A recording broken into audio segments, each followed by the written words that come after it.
الحمدللہ وکفا وسلام علی عبادہ الذین اصطفیٰ خصوصاً علی سیدنا و مولانا محمد المصطفیٰ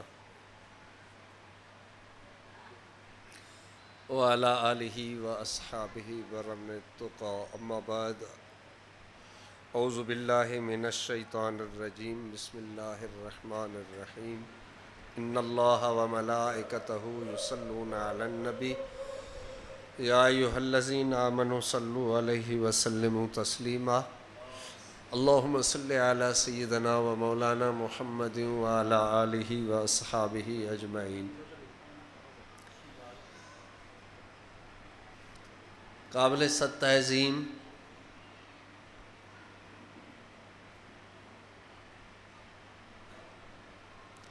سامعین، خواتین اسلام، خصوصاً جناب مولانا قاری حبیب الرحمن صاحب، جناب مولانا امجد علی صاحب، جناب مولانا انتظار حسین صاحب، جناب اختر لطیف صاحب، مشفق و مہربان جناب حاجی اللہ دتہ صاحب اور احسان صاحب، سبھی قابل عزت ہیں۔ بعض کے نام جلدی ذہن میں آتے نہیں، تو سبھی قابل عزت، قابل صد تعظیم علماء ذی وقار، میرے پیر کے خلفائے اعظام، بھائیوں بہنوں، اللہ تعالیٰ آپ کا یہ اکٹھا ہونا، دین کا یہ جذبہ قبول فرمائے۔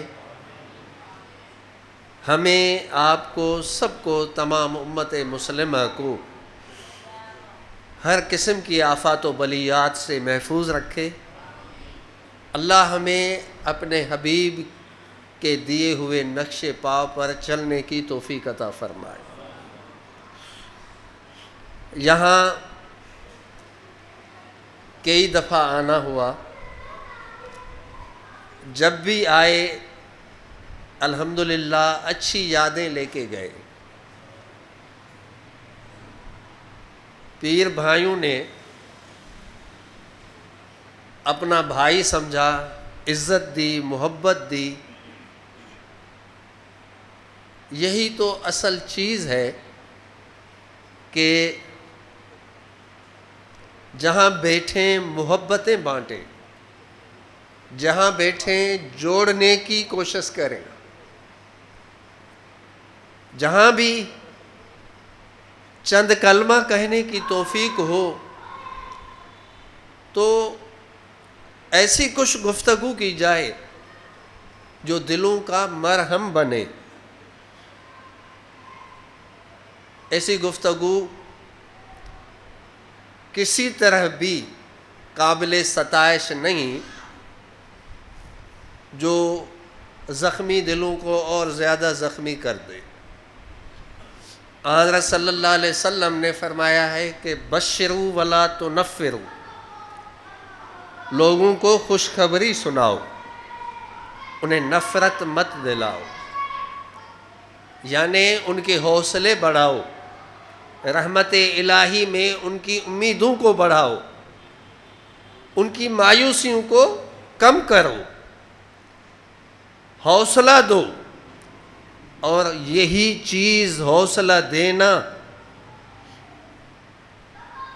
یہ کسی کو آپ نے حوصلہ دیا تو گویا کہ آپ نے اس کی مدد کی۔ بہت سے وہ لوگ ہیں جو کسی کی مالی مدد نہیں کر سکتے، ان کی مشکلوں میں ان کا ساتھ نہیں دے سکتے، ان مشکلات سے نکال نہیں سکتے، لیکن حوصلہ دیتے ہیں، حوصلہ بڑھاتے ہیں، ہمت بڑھاتے ہیں۔ اس سے ڈھارس بنتی ہے، لوگوں کے ارادے مضبوط ہوتے ہیں، جو گرنے کے قریب تھے وہ اٹھ کھڑے ہوتے ہیں۔ یہی بہت بڑی نیکی ہے، بہت بڑی نیکی۔ رسول اکرم صلی اللہ علیہ وسلم نے فرمایا، مشہور حدیث ہے کہ اللہ تعالی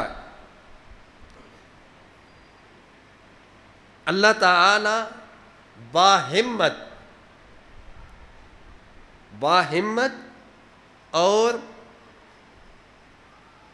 بڑے ارادے رکھنے، بڑے اور مضبوط ارادے، ترجمہ تھوڑا میں اس لیے ایک دو لفظ بڑھاتا ہوں تاکہ سمجھ میں آسانی ہو۔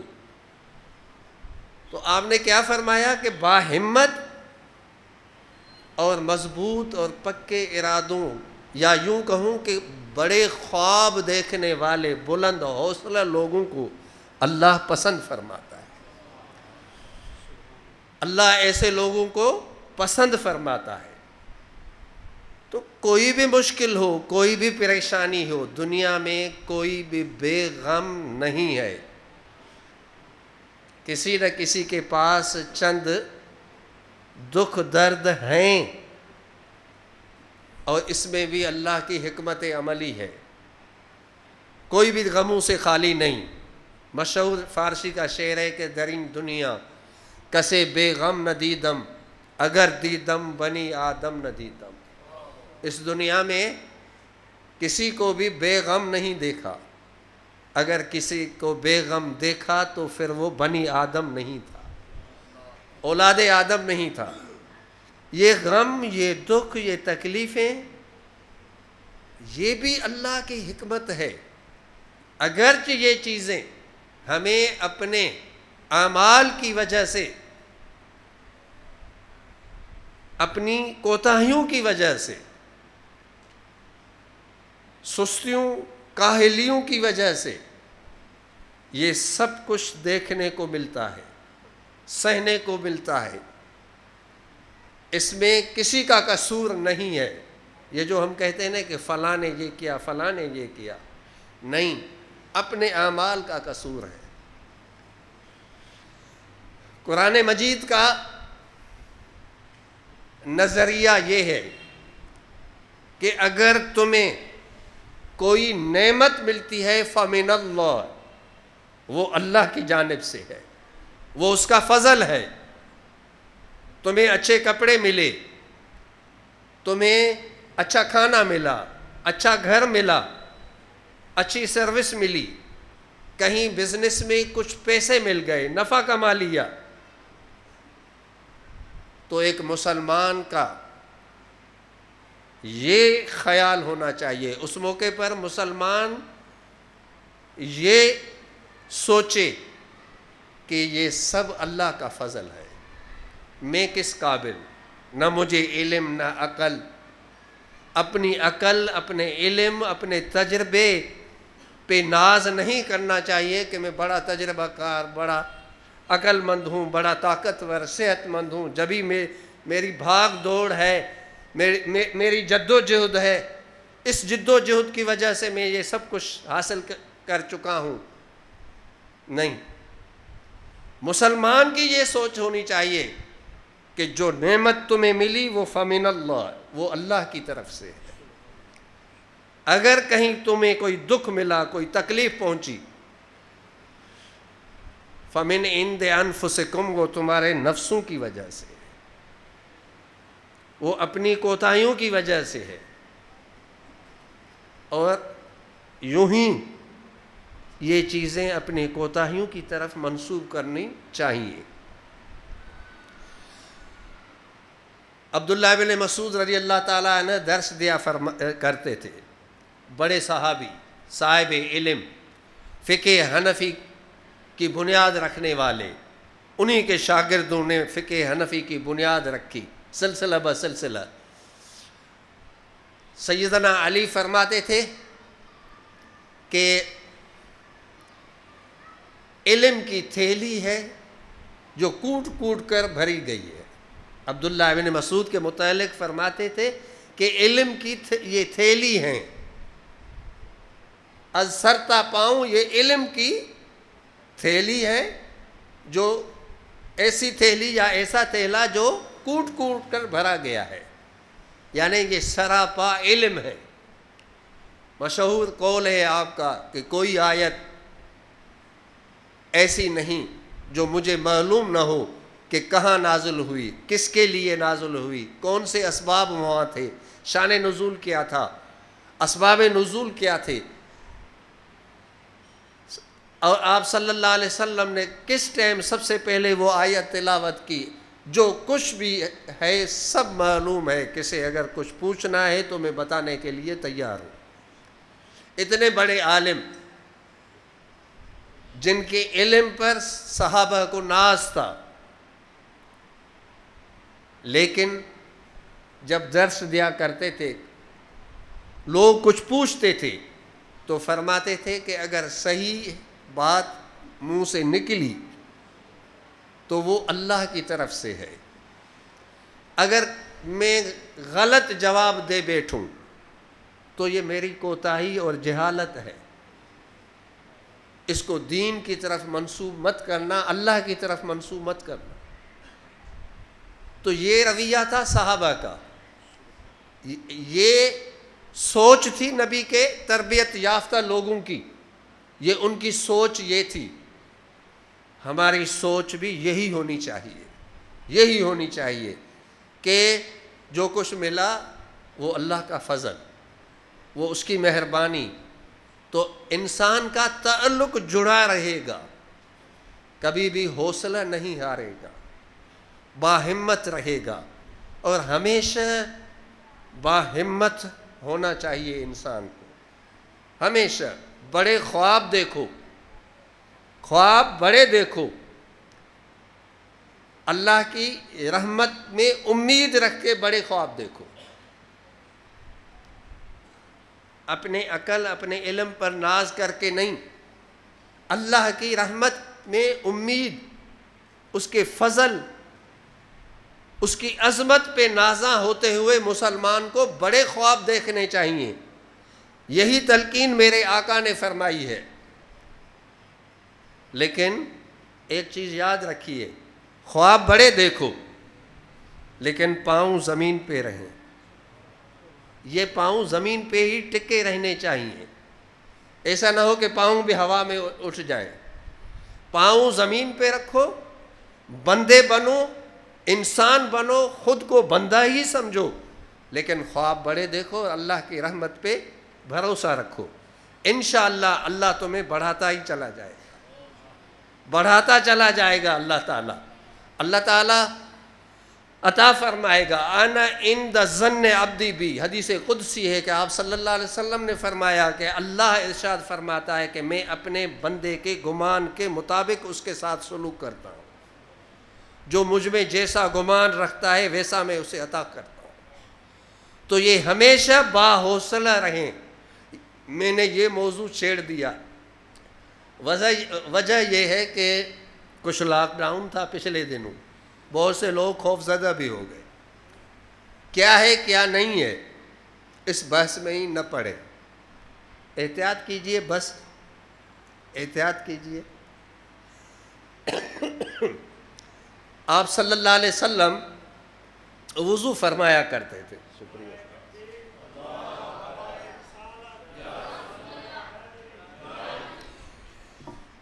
تہجد کے ٹائم اٹھتے مسواک فرماتے، دیر تک مسواک کرتے رہتے۔ صرف معمولات نبوی کو صرف دیکھیں، تہجد کے ٹائم جب اٹھتے تو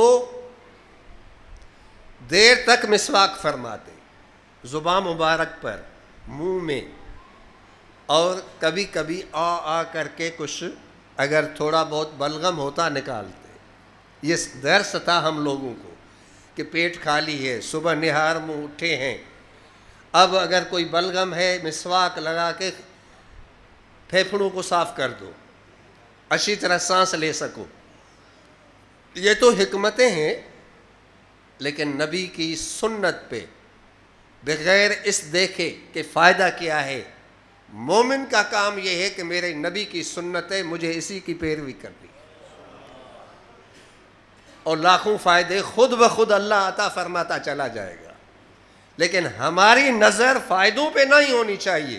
بحیثیت مسلم ہماری نظر احکام پہ کہ یہ حکم خداوندی ہے، میں بندہ ہوں، مجھے ادا کرنا ہے، یہ سنت رسول ہے، میں ان کا کلمہ گو ہوں، ان کا غلام ہوں، مجھے انہی کے نقشے پا پہ چلنا ہے۔ مسلمان کا یہ کام ہونا چاہیے۔ تو عرض کر رہا تھا کہ آپ صلی اللہ علیہ وسلم مسواک فرماتے کافی دیر، باقی 5 وقت میں جو وضو فرماتے اتنا مسواک نہیں، صبح کے ٹائم تہجد کے جب اٹھتے اس وقت، اس کے بعد تہجد پڑھتے، دیر تک تہجد پڑھتے، اذان جیسے ہی آ جاتی 2 سنتیں ادا فرماتے، تھوڑی دیر لیٹ جاتے، کبھی کبھی نیند آ جاتی، نبی کی نیند ہے، ان کی نیند اور بیداری برابر ہے، اسی تہجد والے وضو کے ساتھ چلے جاتے تھے، لیکن یہ ان کا خاصہ ہے، ہمیں نیند آئی تو وضو ٹوٹ جائے گا۔ اپنے کو نبی پر قیاس نہ کریں، نبی پر اپنے کو قیاس نہیں کرنا چاہیے۔ نبی ہر چیز میں ہم سے بلند ہیں، بالا ہیں، البتہ اللہ کا یہ احسان ہے کہ ہم میں انہیں بھیجا گیا، ہم میں وہ یعنی انسانوں میں انسانوں کے ساتھ رہے، انسانوں کو انسانیت سکھائی، بندوں کو بندگی سکھائی، انسانوں کے ساتھ کیسا رویہ ہونا چاہیے، گھر میں کیسا رویہ ہونا چاہیے، کیسے زندگی گزارنی چاہیے، دکھ میں، سکھ میں، جنگ میں، امن میں، ہر چیز کر کے دکھائی، دنیا کے سامنے نمونہ رکھ دیا۔ لیکن ہم میں سے کوئی بھی ان جیسا نہیں ہے۔ انہوں نے اگر کہا کہ میں بھی تم جیسا ہوں، تمہاری طرح تمہارے ساتھ رہتا ہوں، تو یہ ان کی بڑائی ہے، یہ ان کی بڑائی ہے۔ ہمیں یہ نہیں کہنا چاہیے۔ کیا کبھی باپ کو کہہ سکتے ہو کہ تو بھی تو ابو ہم جیسا ہے؟ یہ تو باپ کو کہو گے تو دنیا کہے گی کہ یہ گستاخ ہے، یہ بیٹا ہے۔ جب باپ کو اپنے جیسا نہیں کہہ سکتے، جو سب سے بلند ہے اس کو اپنے جیسا کیسے کہہ سکتے؟ اسی لیے تو جب روزہ وصال کے روزے رکھتے تھے تو کئی دن تک روزہ صحابہ نے بھی رکھنا شروع کیا، کمزور ہو گئے، چلنا پھرنا مشکل ہو گیا۔ فرمایا یہ کیا ہو گیا تمہیں؟ انہوں نے کہا آپ یوم وصال کے روزے، ہم نے بھی یہ وصال کا روزہ، یعنی مسلسل تسلسل کے ساتھ کئی دنوں کا روزہ۔ آپ نے فرمایا کہ ایکم مثلی، تم میں سے کون میرے جیسا ہے؟ یطعمنی ربی ویسقینی، میں وہاں رات گزارتا ہوں، وہیں رہتا ہوں جہاں مجھے اللہ کھلاتا بھی ہے، پلاتا بھی ہے۔ نہ تم وہاں تک پہنچ سکتے ہو، نہ وہ چیزیں کھا سکتے ہو، نہ پی سکتے ہو۔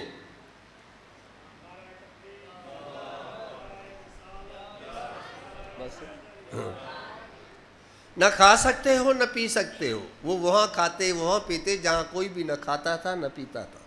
بہرحال ان بحثوں میں جانا بھی نہیں چاہیے، ہمیں ادب کے ساتھ زندگی گزارنی چاہیے۔ جو علمی مباحث ہیں وہ علماء تک محدود ہونے چاہیے، عام محفلوں میں یہ چیز بیان بھی نہ کرنی چاہیے تو بہتر ہے۔ یہی ہمارے مشائخ کا طریقہ عالیہ ہے۔ تو میں نے چونکہ بات آ گئی تو اس لیے عرض کرتا چلا گیا، تو وضو فرماتے، تہجد پڑھتے، اذان ہوتی، اذان تک تہجد آپ کی ہوتی تھی، اذان کے بعد سنت ادا فرماتے، تھوڑی دیر سو جاتے، بلال جماعت کا جب ٹائم ہو جاتا حضرت بلال دروازے پہ آتے، آپ بستر سے اٹھ کر اسی تہجد کے وضو کے ساتھ صبح کی نماز پڑھاتے تھے۔ ایک وضو یہ ہوا تہجد کا وضو۔ اگر بعد میں کبھی بھی واش روم جانے کی ضرورت پیش آئی، گئے 1 دفعہ 2 دفعہ 3 دفعہ، واپس آتے تو وضو فرماتے، 5 ٹائم بقیہ نمازوں کے ہر ٹائم پہ وضو فرماتے، کھانے سے پہلے وضو فرماتے، کھانے کے بعد وضو فرماتے، سونے کو جب جاتے تو عشاء کی نماز کے فوراً بعد سوتے، لیکن مسواک کر کے وضو کر کے بعد میں سوتے تھے۔ تقریباً 10-12 مرتبہ سے زیادہ مسواک ہو گئی، 10-12 مرتبہ سے زیادہ وضو ہو گیا۔ یہ جو کہتے ہیں نا کہ ہاتھ دھو، بار بار ہاتھ دھو، اگر 10-12 مرتبہ اسی طرح سنت کے مطابق وضو کرو اور صفائی کا لحاظ رکھو، ثواب بھی ملے گا، عبادت بھی ہو جائے گی، صحت کا سامان بھی بن جائے گا، سبھی کچھ ایک ساتھ اللہ نصیب فرما دے گا۔ تو اسی سنت رسول کے مطابق چلنا چاہیے ہمیں۔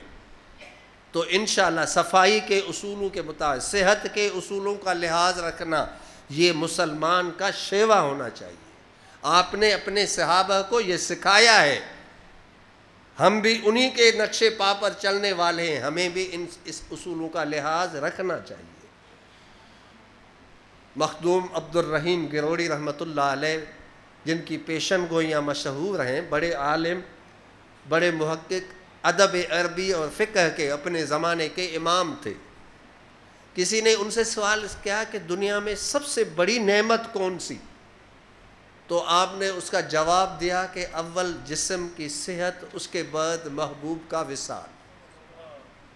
سب سے پہلے صحت، جسمانی صحت، اس کے بعد آپ نے فرمایا، امام وقت تھے اپنے زمانے میں، بڑے فقیہ تھے، بڑے محدث تھے، سلسلہ عالیہ نقش بندیہ کے اپنے زمانے کے بڑے پیشوا تھے۔ سب سے پہلے کیا فرمایا کہ اول صحت کا خیال رکھو۔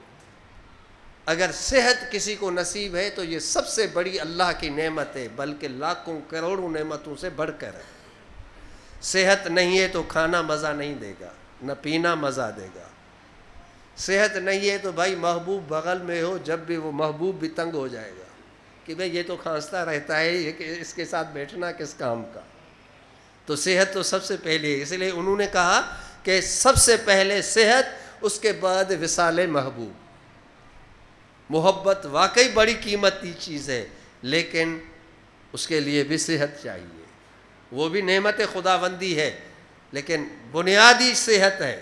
صحت کے اصولوں کا لحاظ رکھو، اپنے بچوں کی صفائی کا لحاظ رکھو، گھروں میں صفائی کے اصولوں کا ہمیں لحاظ رکھنا چاہیے۔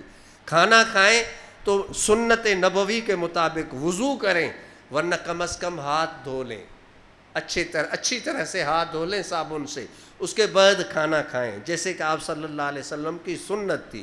اصولوں کے مطابق مسلمان کو جینا چاہیے، کسی چیز سے ڈرنا چاہیے، رحمت الہی میں یہ امید ہونی چاہیے کہ ہم اپنے آقا کی سنت پہ چلنے والے ہیں، ہم انشاءاللہ محفوظ رہیں گے۔ تو مسلمان اگر اس نیت سے اور اس طریقے سے رہے گا تو انشاءاللہ محفوظ رہے گا، اللہ آپ کی حفاظت فرمائے گا۔ تو میں نے یہ مضمون چھیڑا کہ حوصلہ اللہ کو پسند ہے، باہمت لوگ اللہ کو پسند ہیں، تو ہر جگہ ہر موڑ پہ ہمت سے رہنا ہے۔ کہیں تبلیغ کے لیے آپ گئے، لوگوں نے سنا، آپ خوش ہو گئے، کبھی نہیں سنتے آپ ناراض ہو جاتے ہیں۔ خواجہ فضل علی قریشی رحمۃ اللہ علیہ کی خدمت میں آپ کے ایک خلیفہ آئے کہ حضور تبلیغ کے لے گئے، لیکن لوگوں نے ریسپانس صحیح نہیں دیا، آج کی زبان میں یوں ہی کہا جائے مختصر طور پہ، یعنی صحیح طریقے سے سنا نہیں۔ تو آپ نے فرمایا کہ کیا تمہیں وہ نبی کہیں کیا؟ انہوں نے کہا نہیں حضور۔ تو آپ نے فرمایا کیا تم نبی سے بھی بڑے ہو؟ انہوں نے کہا نہیں حضور۔ تو آپ نے فرمایا کہ اس کائنات میں سب سے بڑھ کر تو محمد الرسول اللہ تھے، علم میں، عقل میں، حسن میں، رعنائی میں کون سی وہ صفت تھی جو اللہ نے آپ کو وہ صفت حسنہ عطا نہ کی ہو، ہر تمام صفات حسنہ سے، بلکہ تمام صفات خداوندی، جتنی بھی صفات خداوندی ہیں، جتنے بھی اخلاق خداوندی ہیں، ان سب کے جلوے اللہ نے اپنے محبوب کو عطا کیے تھے۔ یہ سب ہونے کے باوجود لوگوں نے انہیں نہیں سنا، لوگوں نے انہیں کم و بیش کہا، پتھر برسائے، راستوں میں کانٹے بچھائے گئے، ہر طرح کی تکلیف دی گئی، نماز پڑھنے نہیں دیا گیا، کیا کیا نہ سہنا پڑا رسول اللہ کو، طائف میں کیا کچھ برداشت نہ کرنا پڑا۔ تو آپ نے اپنے اس خلیفے کو فرمایا کہ جب اتنا بھی حوصلہ نہیں رکھتے تو پھر تبلیغ کے لیے نکلتے کیوں ہو؟ ہاں، تو ہمارا کام ہے نیکی کی دعوت کو پھیلانا، اپنے پیر و مرشد سجن سائیں کے پیغام کو عام کرنا، ان کے طریقے کے مطابق محبت سے، اخلاق سے، پیار سے، ضرورت کی چیزوں کو بیان کیا جائے، وقت اور زمانے کے تقاضا کو سامنے رکھا جائے۔ تقاضائے زمانے کو سامنے نہیں رکھو گے، صرف ماضی کے قصے کہانیاں ہی سناتے رہو گے تو لوگوں میں تبدیلی کیسے آئے گی؟ اپنے زمانے کے لحاظ سے انہیں رہنمائی کیسے نصیب ہوگی؟ جو مسائل نئے زمانے کے اٹھ کھڑے ہوں تو جو رہنما ہے، جو نمازیں پڑھاتے ہیں، جو خطبے دیتے ہیں، جو دینی کام کرتے ہیں، انہیں چاہیے کہ اپنے دین کی روشنی میں ان نئے پیش آمدہ مسائل کو، علماء نے ہر چیز کا جواب لکھا ہے، ہر سوال کا جواب لکھا ہے، ہر دور میں نئے پیش آمدہ مسائل کو اسلام کی روشنی میں حل کیا ہے، وہاں سے دیکھ کر انہی چیزوں کو سامنے رکھ کر جو تقاضائے زمانہ ہو، جو تقاضائے وقت ہو، انہی کے مطابق بولنا چاہیے تاکہ لوگوں میں کو رہنمائی ملے اور انہیں حوصلہ نصیب ہو۔ رسول اکرم صلی اللہ علیہ وسلم نے یہی ہمیں سکھایا۔ مکے کا دور تھا، میرے نبی کا انداز بیان کچھ اور تھا، لیکن مدینے میں انداز بیان کچھ اور ہے۔ مکی صورتوں کو دیکھیں، کچھ انداز بیان کچھ اور ہے، مدنی صورتوں کو پڑھیں تو کچھ انداز بیان الگ ہے۔ اللہ چاہتا تھا وہاں وہ جو مخاطبین تھے، جو وہاں تقاضا تھا جس چیز کا، اسی کے مطابق آپ کے بھی خطابات ہیں، آپ کی بھی گفتگو ہے، اللہ تعالیٰ کی آیتیں بھی ہیں۔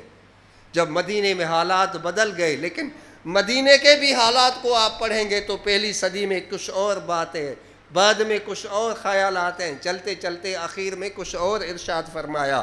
جو تقاضے سامنے آتے گئے، میرا نبی امت کو ہر اس مسئلے کا جواب دیتے گئے، حل بتاتے چلے گئے۔ تو امت کو اس سے سبق سیکھنا چاہیے، صرف قصہ کہانیوں میں نہیں پڑھنا چاہیے ہمیں۔ تو بات میں کر رہا تھا کہ اللہ کو حوصلہ مند لوگ پسند ہیں۔ اسی سلسلے میں نے یہ بات کی کہ جب مبلغین، خلفاء، علماء جاتے ہیں، کوئی سنتا ہے، کوئی نہیں سنتا، اس کی فکر نہ کریں، آپ کا کام ہے پہنچانا۔ وما علینا الا البلاغ، ہم پر فقط پہنچانا ہے۔ نصیحت کس کے حصے میں آتی ہے؟ ہدایت اللہ کس سے عطا فرماتا ہے؟ وہ فیصلے اللہ کو کرنے ہیں، ہمیں صرف کوشش کرنی ہے، ہمیں پہنچانا ہے۔ آپ اپنا فرض نبھاتے جائیں، اللہ تعالیٰ راستے بناتے چلا جائے، یہی اللہ کا فیصلہ ہے۔ کبھی میں یہاں پہلی دفعہ آیا تھا، شاید یہی مسجد تھی صحیح، اب رونقیں بڑھ گئی ہیں، پہلے بھی ماشاءاللہ اچھی بلڈنگ تھی، لیکن اب تو سونے پہ سہاگا، ہر طرف چمک ہی چمک نظر آ رہی ہے۔ مولانا امجد علی اکیلے تھے، ایک دو دوست شاید یہاں کے یا باہر کے تھے، بیچارے بھاگ دوڑ میں بھاگم بھاگ، کبھی ادھر کبھی ادھر۔ ان محسنین کے احسانات کو یاد رکھو۔ اکیلے ہی چلا تھا منزل کی طرف، یہ بھی اکیلے چلے تھے، چلتا گیا قافلہ بنتا گیا. یہ بھی چلتے رہے. اب میں جو یہاں پہنچا تو گلیوں میں دوست احباب، یہاں بھی دیکھ رہا ہوں کہ ہر طرف طاہری ٹوپی ہے، طاہری پگڑی ہے، ہر طرف ہنستے چہرے ہیں. بہت بڑی جماعت ہے اپنے پیر بھائیوں کی. سبھی میرے بھائی ہیں، سبھی امت نبی ہے، سبھی اچھے ہیں. لیکن مولانا نے جو پیغام شروع کیا تھا اس کو قبول کرنے والے بہت سے ساتھی ان کے ساتھ ہو گئے. پہلے آیا تھا تو یہ اکیلے بھاگم بھاگ تھے، کبھی ادھر بیچارے جاتے ہیں کبھی ادھر. اور اب بڑے سکون سے بیٹھے ہوئے ہیں. کام کرنے والے اور ہیں، صاحبزادہ بھی ہیں، شاہد صاحب بھی ہیں، بہت سے دوسرے دوست بھی ہیں، محمود صاحب بھی ہیں. یہ بہت سے دوست ہیں. خلوص تھا، سچائی تھی. اپنے شیخ طریقت سجن سائیں کے نقش پا پہ چلتے رہے. وہاں سے بھی فیض ملتا گیا، قافلہ بن گیا. یوں ہی چلتے رہیں. انشاءاللہ خود کو اکیلا محسوس نہ کریں. اپنے مشائخ کا فیض بھی تمہیں ملے گا، رحمت الہی کی تائید بھی تمہیں نصیب ہوگی، اور اکیلے نہیں رہو گے. جہاں کہیں ہو تم اکیلے نہیں ہو، خدا تمہارے ساتھ ہے. یہ جو ذکر قلبی ہم کرتے ہیں یہ کیا ہے؟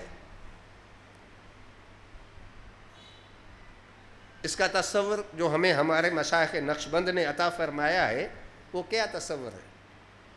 یہی ہے نا کہ ہمیشہ یہ خیال رکھو، تمہیں یقین ہونا چاہیے کہ تمہارا اللہ تمہارے ساتھ ہے. یہی ہمیں مشائخ نقشبند نے سکھایا ہے، یہی سکھایا ہے.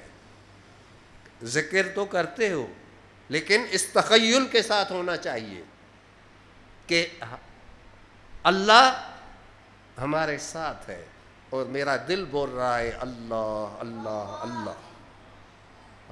یہ ہمیشہ تخیل، اور یہی قرآن کا فلسفہ ہے. یہ میرے نبی نے بتایا تھا جب غار حرا میں آپ تشریف فرما تھے، بلکہ غار سور میں ہجرت کی رات سوئے ہوئے تھے ابو بکر کی گود میں. اللہ ابو بکر کی عظمت کو اور زیادہ بڑھائے. ہاں، اللہ ان کے درجات کو بلند فرمائے. ہم اہل بیت نبوت کو بھی مانتے ہیں، ان کی عظمت کو مانتے ہیں، ان کی محبت کو اپنے ایمان کا حصہ سمجھتے ہیں. لیکن اس کے ساتھ ساتھ ہم صحابہ کی عظمت پہ بھی ایمان رکھتے ہیں. ایمان ہے ہمیں صحابہ کی عظمت پہ، اور ہمارا یہ یقین ہے یہ امت مسلمہ کا، اکثریت کا، بلکہ متفق اہل سنت والجماعت جو امت کی 90% سے زیادہ جماعت ہے، مسلم امت میں 90% سے زیادہ، ہر دور میں تمام مسلمانوں کا یہ عقیدہ رہا ہے کہ انبیاء کے بعد اللہ کی مخلوق میں اگر افضل ترین اور سب سے بڑی عظمت والا اگر کوئی ہے تو سب سے پہلے ابو بکر صدیق ہے، اس کے بعد عمر فاروق ہیں، اس کے بعد عثمان غنی ہیں، اس کے بعد علی مرتضیٰ ہیں. یہ اللہ کے فیصلے ہیں، یہ اللہ کے فیصلے ہیں، یہ میرے نبی کے فیصلے ہیں. آپ صلی اللہ علیہ وسلم نے خود ارشاد فرمایا تھا اپنی زندگی میں کہ لی وزیرائے فی السماء و وزیرائے فی الارض. فرمایا کہ آسمانوں میں میرے 2 وزیر ہیں اور 2 وزیر میرے زمینوں میں ہیں. سب سے پہلے تو رسول اللہ نے فرمایا کہ میری حکومت فقط زمین پہ نہیں آسمانوں میں بھی ہے. اسی لیے وزیر کہاں رہتے ہیں؟ اپنی مملکت میں وزیر ہوں گے نا. پاکستانی وزیر اعظم پاکستان میں اپنے وزیر رکھے گا، ہندوستان میں تو اپنے وزیر نہیں بنا سکے گا کیونکہ وہاں تو اس کی حکومت ہی نہیں ہے. میرا نبی کہتا ہے کہ میرے 2 وزیر آسمانوں میں ہیں، جبرائیل و میکائیل، ایک جبرائیل اور ایک میکائیل، اور 2 وزیر میرے زمین میں ہیں، ابو بکر و عمر. یہ میرے 2 وزیر ہیں. 2 بازو ہیں. یہ سیدھے ہاتھ پہ ابو بکر ہمیشہ بیٹھتے تھے، بائیں طرف ہمیشہ عمر فاروق بیٹھتے تھے. یہ نصیب کی باتیں ہیں، یہ اللہ کی دین ہے، یہ خدائی فیصلے ہیں جس کو علی نے بھی قبول کیا، اہل بیت نے بھی قبول کیا، سب نے قبول کیا۔ ہم شہدائے کربلا کا دن منا چکے ہیں۔ چند دن پہلے امام عالی مقام کے لاکھوں فضائل، سیدہ شباب اہل الجنہ، لاکھوں فضائل ہیں امام حسین کے، شہید کربلا کے لاکھوں فضائل ہیں، بے شمار فضائل ہیں۔ لیکن یہ بھی ایک حقیقت ہے کہ تمام فضائل ایک طرف، جو انہیں صحابیت کا مقام تھا وہ ان سب سے بڑھ کر تھا، بلکہ شہادت کربلا سے بھی بڑھ کر جو بلند مقام انہیں ملا وہ صحابی رسول کا مقام تھا۔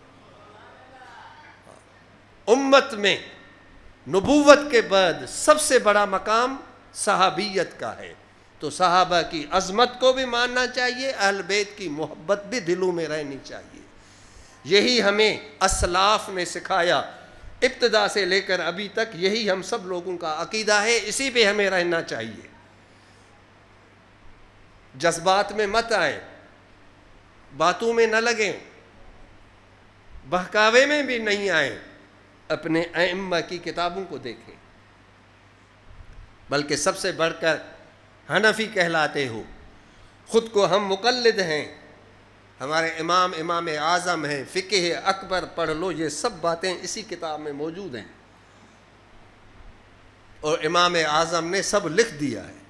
فقہ اکبر کہتے ہی اس لیے کہ عقیدہ فقہ اکبر ہے۔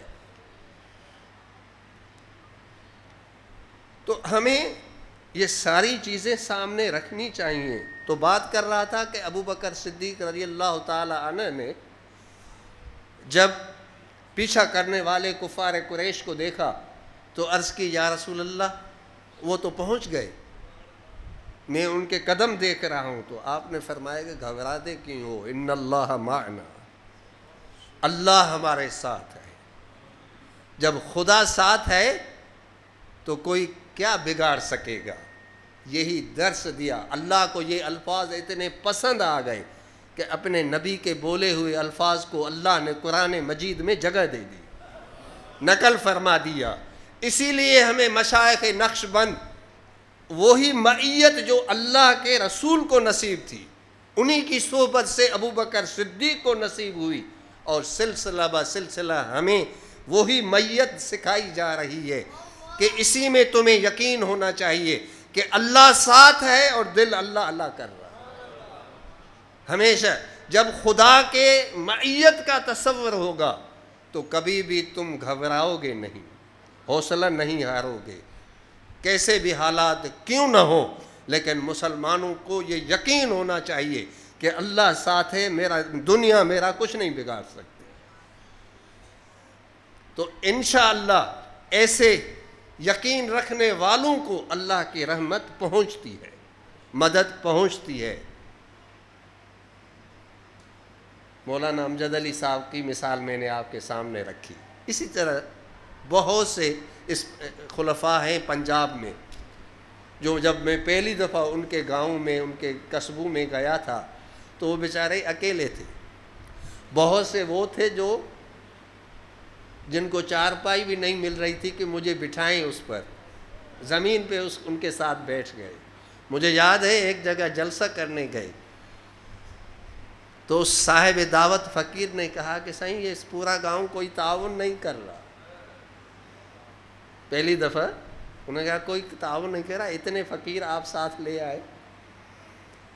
میں نے کہا گھبراؤ نہیں، ہم کھانا پکائیں گے، خود بھی کھائیں گے، تمہارے گاؤں والوں کو بھی کھلائیں گے۔ فقیر اٹھے، آپس میں ہم نے چندہ کیا، دیگ پکا لی، خود بھی کھائی، جلسے کا بھی اعلان ہوا، گاؤں والوں کو بھی کھلایا۔ اللہ کا کرنا ایسا کہ اب وہاں جب کبھی جانا ہوتا ہے نا تو 3 دن تک رہنا ہوتا ہے، لیکن وہ دعوتیں ختم نہیں ہوتی، آپس میں لڑتے ہیں کہ یہ کھانا مجھے ملنا چاہیے۔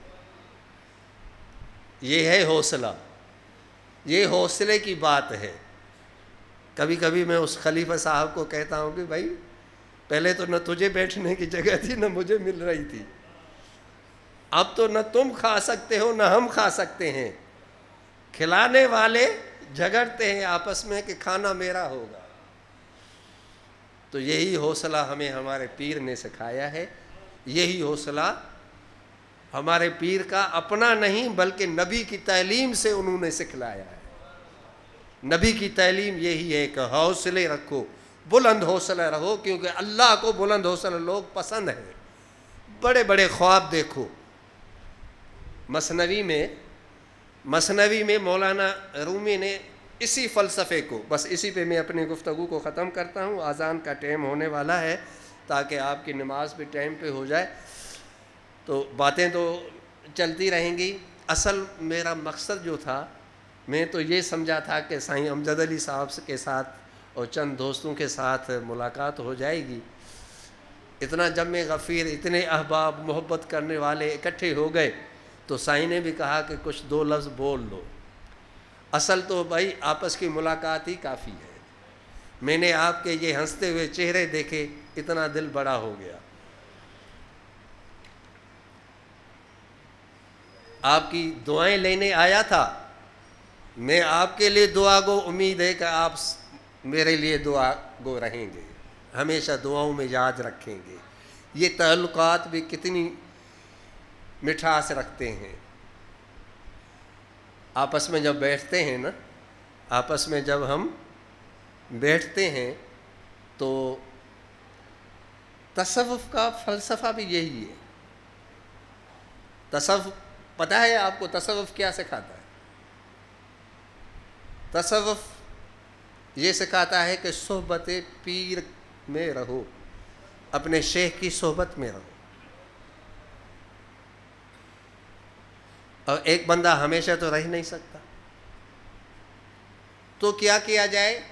صوفیاء نے فرمایا کہ بھائی ان کے ساتھ اٹھو بیٹھو, ایسی محفلوں میں رہو, آپس میں کوئی ایک ایسی دوستی, ایک کمپنی بنا لو کہ جہاں اپنے محبوب کا تذکرہ کرتے رہو.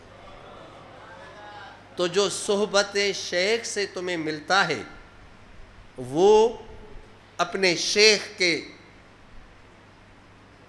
فضائل, مناقب, ان کی خدمات, ان کے طریقہ کار, ان کی تبلیغ, ان کے پیغام کو آگے بڑھاتے رہنے میں بھی, ان کا تذکرہ کرنے میں بھی, کہیں محفل ہوئی, کہیں جلسہ ہوا, پیغام پہنچایا, یہ سارا تذکرے میں آ جاتا ہے. تو جو صحبت میں فیض ملتا ہے, تذکرہ کرنے والوں کو گھر بیٹھے وہی فیض نصیب ہوتا ہے. لیکن ان دونوں چیزوں سے الگ نہیں رہنا چاہیے, ایک نہ ایک ساتھ ہو. تو آج ہم خوش نصیب ہیں. میں اپنے کو خوش نصیب سمجھتا ہوں کہ میں اپنے پیر بھائیوں کے ساتھ ہوں. وہ مجھے سن رہے ہیں, میں انہیں سن رہا ہوں, آپس میں یہ ذکر خیر ہوتا ہے. تو آپ کی محبتوں کی وجہ سے یقیناً اللہ مجھے بھی اپنے شیخ کے فیض سے نوازے گا, اپنے نبی کے فیض سے نوازے گا, ان کی سنت اور شریعت پر ہمیں چلنے کی توفیق عطا فرمائے گا. تو بات میں جو اصل کرنے والا تھا وہ کون سی تھی سے قاری صاحب؟ مولانا رومی رحمۃ اللہ علیہ. مولانا رومی رحمۃ اللہ علیہ نے یہ فلسفہ سمجھایا ہے. ابتدا میں نے کی تھی اپنے گفتگو کی کہ ہمت اور حوصلے سے زندگی گزارو اور صحت کے اصولوں کا لحاظ رکھو. اسی پہ اپنی گفتگو کو ختم کرتا. اور یہ مولانا رومی نے یہی فلسفہ سمجھایا ہے. اصل تو حدیث ہے جو سب سے پہلے میں نے آپ کے سامنے تلاوت کی. اسی حدیث کی روشنی میں مولانا رومی مثال دے کے آسان بات بنا کے ہمیں سمجھاتے ہیں. فرماتے ہیں کہ گدھے کو دیکھا ہے, گدھا نیچے سر کر کے چلتا ہے. جو بڑے بزرگ ہیں ان کو یہ تجربہ ہوگا کہ گدھا جب چلتا ہے نا تو سر نیچے کر کے چلتا ہے اور جگہ جگہ ٹھوکریں کھاتا ہے. مولانا رومی رحمۃ اللہ علیہ فرماتے ہیں کہ وہ صرف اپنے پاؤں کو دیکھتا ہے اور پست ہمت ہے. گدھا اپنے پاؤں کو ہی دیکھتا ہے, پست ہمت ہے, بلند ہمت نہیں، اسی وجہ سے سیدھے راستے میں بھی چلتے چلتے ٹھوکر کھائے گا. گدھا ٹھوکریں کھاتا ہوا چلتا ہے. اور فرمایا کہ اونٹ جب چلتا ہے تو سر اونچا کر کے چلتا ہے، سر اٹھا کے چلتا ہے، سر اونچا کر کے سر اٹھا کے چلتا ہے، دور نگاہ رکھتا ہے، دور تک دیکھتا ہے. اور فرمایا کہ کسی نے کبھی بھی اونٹ کو ٹھوکر کھاتے نہیں دیکھا ہوگا. یہ دونوں مثال دے کر مولانا رومی نے فرمایا کہ گدھے مت بنو، ورنہ زندگی بھر ٹھوکریں کھاتے رہو گے، جگہ جگہ گرتے رہو گے. میرے نبی کے دیے ہوئے فلسفے پر بڑے خواب دیکھو، بلند ہمت بنو، دور رس نگاہیں رکھو، انشاءاللہ ٹھوکریں بھی نہیں کھاؤ گے اور بڑھتے چلے جاؤ گے. اللہ تعالیٰ مجھے آپ کو سب کو صحت عطا فرمائے، جسمانی بھی تو روحانی بھی. یہاں خواتین بھی میری بہنیں آئی ہوئی ہیں، ان تک بھی یہ آواز پہنچ رہا ہے. اللہ تعالیٰ ان کو بھی صحت عطا فرمائے، ان کو بھی اللہ تعالیٰ امہات المومنین کا نقش پا نصیب کرے. ہمیں بھی اپنے نبی کی شریعت اور سنت پر چلنے کی توفیق عطا فرمائے. صحت کے اصولوں کو مد نظر رکھو اور ساتھ ساتھ بلند حوصلہ رکھو، بڑے خواب دیکھو، با ہمت بنو، اور اللہ تعالیٰ کی رحمت میں ہمیشہ پر امید رہو. کبھی بھی مایوسی نہیں ہونی چاہیے. انشاءاللہ تعالیٰ پاؤں زمین پہ ٹکے رہنے چاہیے. یہی بندگی ہے، یہی بندگی ہے. لیکن تمہاری عقل، تمہاری سوچ، تمہارے سوچ کی پرواز بلند ہونی چاہیے، تمہارے خواب بڑے ہونے چاہیے. انشاءاللہ بلندیاں نصیب ہوں گی. اللہ ہم سب کو بلندیاں عطا فرمائے. آخر دعوانا ان الحمدللہ رب العالمین. صلاۃ و سلام پڑھیں گے.